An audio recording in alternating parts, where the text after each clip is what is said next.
हाँ जी, नमस्कार। कैसे हैं आप सब लोग? आई थिंक आप घर पर होंगे, सुरक्षित होंगे, स्वस्थ होंगे होंगे और बड़े मज़े से होंगे। और आई होप कि आप पढ़ रहे होंगे। आशा कम है कि पढ़ रहे होंगे, बट ठीक है। अगर नहीं पढ़ रहे हैं तो पढ़ना चालू कर दीजिए, क्योंकि आरपीएससी ने एग्जामिनेशन डेट की जो कैलेंडर है वो जारी कर दिया है। सबसे पहले आई थिंक एसीएफ एफआरओ का एग्ज़ाम है नवंबर में, और पटवारी का शायद फरवरी की डेट आई है कोई। तो काफ़ी टाइम है अपने पास में, टाइम अच्छा है और काफ़ी अच्छा माहौल है अभी पढ़ाई के हिसाब से। अगर देखा जाए तो आप सही अगर बात करें, क्योंकि अभी कोई आना जाना नहीं, फालतू का काम नहीं, घर पे रहना है और घर पर पढ़ना है, ठीक है। और अगर आपको सक्सेस चाहिए तो पढ़ना तो पड़ेगा, क्योंकि सफलता का कोई शॉर्टकट नहीं होता। चलिए, अब थोड़ी बात अपन चैनल के बारे में कर लेते हैं। चैनल का नाम आनंद सर जीके है, जैसा कि यहाँ लिखा हुआ है, ठीक है। आनंद सर जीके यूट्यूब पर चैनल है। ये मेरे व्हाट्सअप नंबर हैं। मेरे जितने भी स्टूडेंट्स हैं जयपुर से, वो जुड़ जाएं एक बार और ज़्यादा से ज़्यादा इसको शेयर करें। काफ़ी समय से सोच रहा था ऑनलाइन आ जाएं, क्योंकि ऑफलाइन का अभी कोई सीन नहीं बनता है और कोई आइडिया नहीं है कि कब तक offline classes, school, colleges, coachings वगैरह सब कब स्टार्ट होंगी। तो काफ़ी मुश्किल है, काफ़ी मुश्किल समय है, सभी के लिए है। और खैर, मुश्किल समय है, निकल जाएगा ये भी। कोई इतना घबराने वाली भी बात नहीं है। बस सावधानी बहुत ज़्यादा ज़रूरी है। घर पे रहें और घर वालों के साथ में रहें, क्योंकि एक बार जब आप नौकरी करने लग जाओगे तो आपके ट्रांसफ़र्स इधर से उधर होने लग जाएंगे। घर वालों के साथ रहना मुश्किल हो जाएगा। इसलिए अभी काफ़ी अच्छा समय है, घर वालों के साथ रहें, घर पर रहें, सुरक्षित रहें। चलिए, तो अब चैनल के बारे में बात करते हैं। मैंने जैसे आपको चैनल का नाम बता दिया, व्हाट्सअप नंबर है मेरे, और आज ये पहली क्लास है यूट्यूब पे, मैं फर्स्ट टाइम आया हूँ। और सही बात बताऊँ तो अभी तक यूट्यूब से अपन जो है, अपन इतना फैमिलियर नहीं है, क्योंकि अपन ने कभी चलाया नहीं है। सिर्फ चलाया ही है, मतलब उस पर कभी कोई वीडियोस वगैरह बनाए नहीं है, पहला वीडियो है। तो आप लोगों का साथ चाहिए, जितने भी मेरे भाई बहन हैं उन सभी का साथ चाहिए मुझे। आप लोग साथ रहेंगे तो अपन इस मुश्किल घड़ी में अपन बहुत आगे निकल जाएंगे। और साथ रहें, साथ देते रहें। बाकी मैं आपके हमेशा साथ में हूँ। और रही बात अपन पढ़ाई की, तो राजस्थान का जीके, इंडिया जीके कंप्लीट करवाऊंगा मैं, जब तक अपने ऑफलाइन स्टार्ट नहीं होती। और हो भी जाएगी ऑफलाइन तो भी एक बार तो जितनी भी प्लेलिस्ट है उसके अंदर इंडिया और राजस्थान जीके मैं पूरा कंप्लीट करवाऊंगा, ठीक है। बस आप लोग साथ बने रहिए, इसको ज़्यादा से ज़्यादा शेयर कीजिए, ठीक है। तो आज अपन स्टार्ट करते हैं, जैसे बात करते हैं राजस्थान की जो इतिहास है उसके बारे में। अपन आज शुरुआत करते हैं राजस्थान के इतिहास से, श्री गणेश करते हैं, ठीक है। राजस्थान के इतिहास में सबसे पहला जो टॉपिक अपन जैसे देखा जाता है या पढ़ते हैं, तो उसमें राजस्थान की पुरातात्विक स्थल यानी सभ्यताएं राजस्थान में कौन कौन सी रही है, ठीक है। यानी कि या जैसे बागोर सभ्यता हो गई, आपके कालीबंगा सभ्यता हो गई, सिंधु घाटी सभ्यता के समकालीन जो राजस्थान में कितने स्थल रहे हैं उनके बारे में अपन चर्चा करेंगे। तो चलिए स्टार्ट करते हैं, श्री गणेश करते हैं। राजस्थान के पुरातात्विक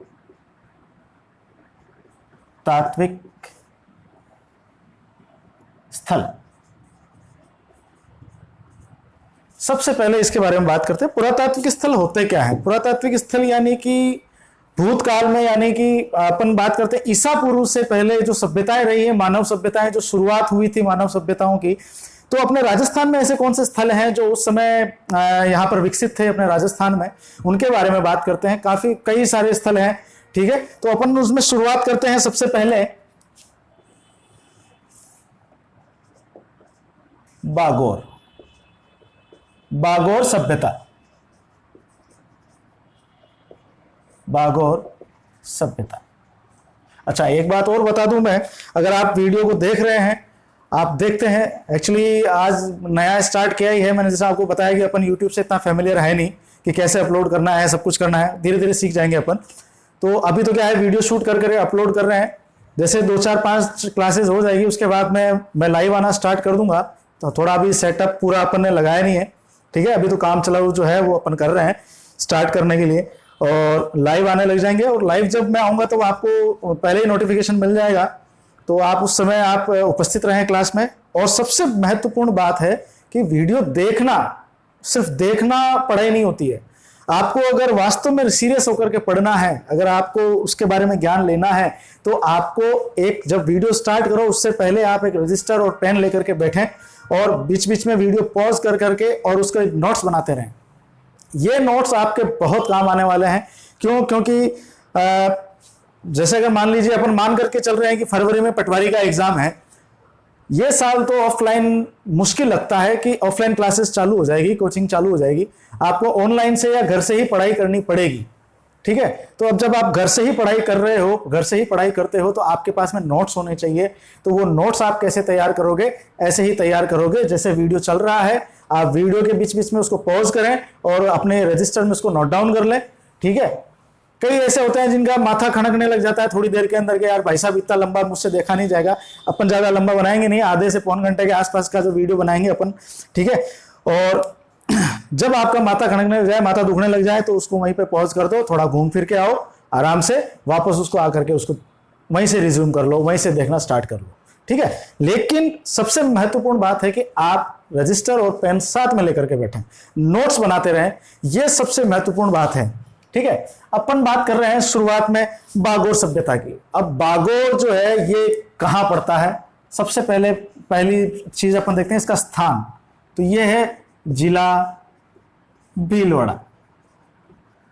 भीलवाड़ा सबने सुना होगा, राजस्थान का मैनचेस्टर। भीलवाड़ा जिले में बागोर नामक एक स्थान है, ठीक है। और बागोर नामक स्थान से वो जो पुरानी सभ्यता मिली है, इस वजह से इसे बागोर सभ्यता कहा गया, ठीक है। और पुरानी जो सभ्यता होती थी, जैसे कि पुराने लोग जो होते थे वो लोग कहाँ अपना घर बनाते थे, कहाँ बसते थे? जहां पानी की सुलभता हो, पानी इजीली उनके पास में अवेलेबल हो। और पानी कहाँ? जहां नदियां होती है। तो नदियों के तट पर ज्यादा सभ्यताएं विकसित हुई। ज्यादा तो क्या, आई थिंक सारी सभ्यताएं जो है वो नदियों के तट पर ही विकसित हुई थी, ठीक है, पानी की सुलभता की वजह से। तो अब ये बागोर जो है, ये बागोर सभ्यता भी किसी न किसी नदी के तट पर रही होगी। तो यहां पर जिला भीलवाड़ा बता दिया मैंने, ठीक है। अब कौन सी नदी है यहां पर? कोठारी नदी। कौन सी नदी? कोठारी नदी। कोठारी नदी के तट पर एक स्थान है, उस स्थान को कहा जाता है महासतियां। क्या कहा जाता है? महासतियां, ठीक है। महासतियां क्या होती है? देखिए साहब, पुराने अभी जो मध्यकालीन राजस्थान का इतिहास अगर अपन आगे चलकर पढ़ेंगे तो यहां पर ज्यादातर राजपूत राजाओं का शासन रहा है और राजपूत ठिकानेदार रहे हैं। तो इनका जो शमशान स्थल होता है वहां उसे महासतिया कहा जाता है। जैसे आप यहाँ पर सतिया नाम आ रहा है, सती प्रथा आप जानते हैं, पुराने जमाने के अंदर जो राजे महाराजे या ठिकानेदार होते थे, जागीरदार होते थे, वो लड़ाई के अंदर जो है वो वीरगति को प्राप्त होते थे। तो उनके साथ में उनकी रानियां जो होती थी वो सती हुआ करती थी। तो उनका दाह संस्कार कहाँ होता था? शमशान में होता था, ठीक है। तो शमशान में होने के कारण वहां पर सतिया भी वहीं होती थी और उस जगह को ये लोग क्या कहते थे? महासतिया कहते थे। और इसी महासतिया, उस जगह को महासतिया कहते हैं जहां से अपने को बागोर सभ्यता के अवशेष मिले हैं, ठीक है। और ये महासतियां किसके किनारे हैं? कोठारी नदी के। कोठारी नदी कहां से निकल रही है? बागोर में से। और बागोर कहां पर पड़ता है? ये अपने भीलवाड़ा जिले में पड़ता है। चलिए अब शुरुआत करते हैं, इसमें आगे का जो पार्ट है वो देखते हैं कहां स्थित है, कहां क्या इसकी जो लोकेशन है वो अपन ने समझ ली है, ठीक है। आप इसको 2-2, 3-3 बार देखें ताकि आपको उसी समय याद हो जाए। याद करने की कोशिश कीजिए, लिखने की कोशिश कीजिए। अब इसके बाद में जैसे नदी बता दी मैंने आपको, पर्टिकुलर स्थान बता दिया, उस जगह का क्या नाम है, उस जगह को महासतिया कहते हैं। ये कहां पर? बागोर नामक स्थान पर। बागोर कहां पर? भीलवाड़ा जिले में। अब बात करते हैं कि इसका उत्खनन किसने किया, यानी वहां पर खुदाई किसने करवाई, ठीक है। तो अपन बात करते हैं पूना विश्वविद्यालय के सहयोग से। पूना विश्वविद्यालय यानी पूना यूनिवर्सिटी के सहयोग से 1967 से 70 तक, यानी 3-4 साल जो है वो उत्खनन में लगे। इस समय काल में एक पुरातत्व वेत्ता थे, उत्खनन करता, ठीक है। उनका नाम था वीरेंद्र नाथ मिश्र।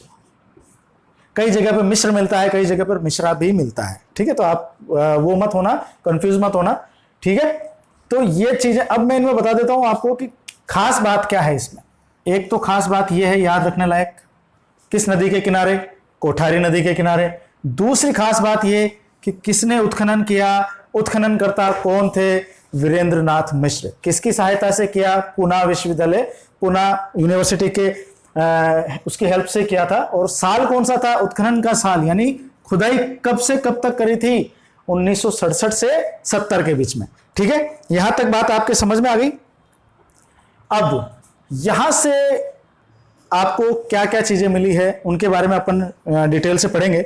इससे पहले अपन बात कर लेते हैं कि यहां से जो चीजें मिली है वो किस समय काल की मिली है, ठीक है। तो मैं आपको बता देता हूं।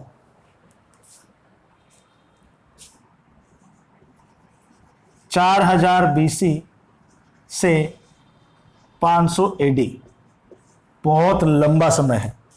तो गुरुजी इतने लंबे समय तक ये सभ्यता यहीं रही थी कि? जी नहीं, ये 3 स्तर में बांटा गया है इस सभ्यता को। यानी 3 स्तर का मतलब है कि 3 बार उजड़ी, 3 बार वापस बसी, ठीक है। एक बार उजड़ गई वापस बस गई, उजड़ गई वापस बस गई, उजड़ गई वापस बस गई, ठीक है। तो 3 स्तर हैं इसके, ठीक है। और उन 3 स्तरों के बारे में अपन बात कर लेते हैं।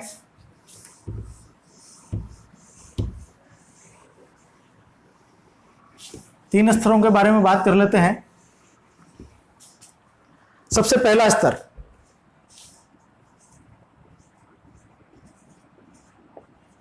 BC से 3285 BC, ये सबसे पहला स्तर है। मतलब सबसे पहला समय काल है जब यहां पर शुरुआत में कोई सभ्यता का निर्माण हुआ था। सभ्यता जब थी शुरुआत में, ये 4480 BC से 3285 BC, लगभग 1200 साल के आसपास का इनका कालखंड रहा। जो पहला स्तर है उसका कालखंड क्या रहा था? ये कालखंड रहा था, ठीक है। इस समय तक अगर आपने थोड़ा बहुत अगर पहले पढ़ रखा है तो ये जो समय काल था, ये समय पाषाण काल कहलाता है। ये समय कौन सा काल था? पाषाण काल। पाषाण काल के अंदर भी बागोर जो सभ्यता है वो मध्य पाषाण काल की है। ये जो समय है ये कौन सा काल कहलाता है? मध्य पाषाण काल। चलिए देखिए, जो प्राचीन समय है उसको 3 भागों में बांटा गया है। पूर्व पाषाण काल, मध्य पाषाण काल और उत्तर पाषाण काल या नव पाषाण काल, ठीक है। पूर्व पाषाण काल किसे कहते हैं? जब हिमयुग था, हिमयुग के बाद से जब मानव की उत्पत्ति हुई और मानव जो था वो आदि मानव की तरह रहता था। और आदि मानव की तरह यानी पूर्व पाषाण काल की एक खास खासियत थी। उसकी खास पहचान ये थी कि औजार जो मिले हैं वो पत्थर के मिले। पाषाण मतलब पत्थर। औजार जो मिले हैं वो पत्थर के मिले हैं और बड़े बड़े औजार मिले हैं। साइज में उनकी साइज जो है उन औजारों की बहुत बड़ी थी, ठीक है। और वो किसी सलीके से भी बनाए नहीं गए थे, ठीक है। भोंडे, एक कहते हैं ना कि भद्दे से या भोंडे औजार थे, वो थे आपके पूर्व पाषाण काल, ठीक है। ये मध्य पाषाण काल है। मध्य पाषाण काल का अर्थ ये है कि सीधा सीधा सा मतलब इतना सा समझ लो आप कि पूर्व पाषाण काल में औजारों की साइज बहुत बड़ी हुआ करती थी, ठीक है। काफी भद्दे औजार हुआ करते थे। मध्य पाषाण काल के अंदर औजारों की जो साइज थी, ठीक है, वो थोड़ी छोटी हो गई और उनको करीने से उनको तराशने लग गए। यानी कि आप पत्थर का, आपने कुछ पत्थर लिया, उन्होंने कोई तीखा पत्थर ले लिया। पूर्व पाषाण काल में वो बड़े बड़े पत्थर लेते थे, उसी से जानवरों को मार करके उन्हीं को खाया करते थे। मध्य पाषाण काल में आते आते इन्होंने क्या किया कि उन पत्थरों को ना जो वो छिलना स्टार्ट कर दिया। उस तरह से उन्होंने कुछ हथियार बनाने स्टार्ट कर दिए, छोटे छोटे हथियार। मेन पहचान मध्य पाषाण काल की यही है कि पत्थर के औजार मिलते हैं, वो भी साइज में कौन से? छोटे, ठीक है। ये जो कालखंड है ये मध्य पाषाण काल का कालखंड है। यहां पर जो है मृत पशुओं के अवशेष मिले हैं। मृत पशुओं के अवशेष, समझ रहे हो बात को? मैंने आपको पूर्व पाषाण काल बता दिया, मध्य पाषाण काल की पहचान बता दी, और नव पाषाण काल के अंदर तो आदमी एक सलीके से थोड़ा बहुत जीना सीख गया था। उसको धातुओं का ज्ञान हो गया था। सबसे पहले खोजी गई धातु आपके तांबा थी, ठीक है, और फिर उसके अंदर टिन मिला करके उसमें कांसा बनाया गया उससे, समझ में आ रही बात। तो वो जो ताम्र युग था वो नवपाषाण काल में गिना जाता है। चलिए अब आगे बात करते हैं, यहां पर क्या क्या मिला, मृत पशुओं के अवशेष मिले हैं, यानी पशु पक्षी वहां पर उस समय मौजूद थे, ठीक है। और दूसरी बात, भोजन का संग्रहण, भोजन का संग्रहण का क्या मतलब हुआ, देखिए भोजन के संग्रहण का मतलब यह है कि साहब उस समय के जो लोग थे वो भोजन को संग्रहित करने लग गए थे, उनका संग्रह करने लग गए थे, उनको इकट्ठा करने लग गए थे, ठीक है। यानी अनाज वगैरह अभी तक नहीं आए थे, वो आखेट पर ही यानी शिकार पर ही अपना जीवन यापन करते थे। खाना क्या खाते थे, वो शिकार करके ही खाते थे। लेकिन देखिए पूर्व पाषाण काल में तो क्या होता था, जितना खाया वो खा लिया और बाकी को फेंक दिया। यहां पर इन्होंने क्या किया कि जितना खाया, वो जितना भूख थी, जितना पेट में भरा उन्होंने भर लिया अपने पेट में, और जो बचा उसको उन्होंने संग्रहित कर लिया, यानी बचा करके रख लिया। समझ रहे हो बात। तो ये भोजन का संग्रहण, यानी भोजन का संग्रहण करना उन्होंने सीख लिया था, भोजन बचाना उन्होंने सीख लिया था। यानी पहले के समय में उन्होंने मान लीजिए एक पूरा का पूरा कोई बकरा मार लिया या खरगोश मार लिया, उनको आधा खरगोश खाया और आधे को फेंक दिया, ठीक है। वापस उनको जब भूख लगती थी तो नया शिकार करना पड़ता था। यहां पर इन्होंने ये चीज सीख ली थी कि यार अब अपने को नया शिकार नहीं करना है। जैसे अगर कोई बड़ी चीज मार ली है तो अब अभी उनको ये खा लिया और उसके बाद के अंदर अपने उसको संग्रहित करके रख दिया, जैसे वापस भूख लगेगी वापस उसी में से खा लेंगे, नया शिकार करने की जरूरत नहीं है जब तक ये खाना खत्म नहीं होता। समझ में आ रही बात। तो ये है भोजन का संग्रहण। मृत पशु यानी पशु पक्षी तो उस समय थे ही सही, ठीक है। और ऑब्वियस बात है, मैंने आपको बताया ही है कि भाई इनका जीवन का निर्वाह किससे होता था, शिकार से।